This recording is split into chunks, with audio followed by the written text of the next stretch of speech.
When making Dungeon Defenders, we wanted to make a game that people wouldn't just play for a few hours, but for hundreds of hours. Once we finished the main campaign, we got to work on cramming as much content into the late game as possible. The core of Dungeon Defenders revolves around 13 campaign levels over 4 difficulty modes.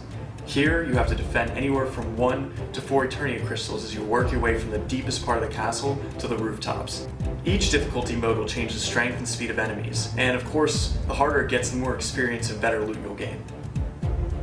In addition to the campaign, there's also a set of challenge missions. In these missions, we take the standard ideas behind tower defense and turn them on their head.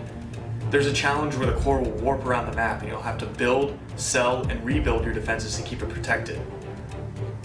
There's a challenge where you'll have to protect a friendly ogre, and even a challenge where you're the ones attacking and the enemies are defending.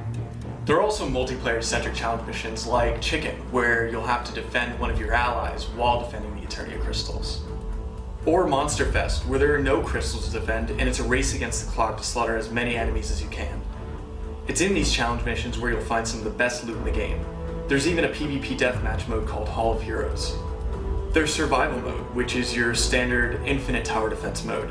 The catch is, since Dungeon Defenders is an RPG, certain waves have special drops and you'll have to reach them if you want to find that loot.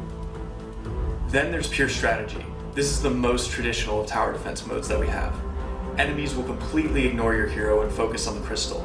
While in the build phase, you'll be able to build and upgrade towers, but in the combat phase, you'll only be able to upgrade.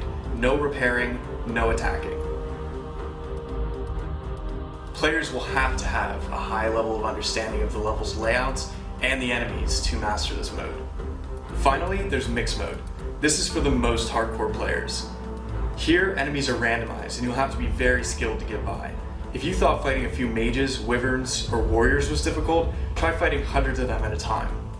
No matter which mode you're playing, Dungeon Defenders will always be a challenge, and there's always something new to do around every corner.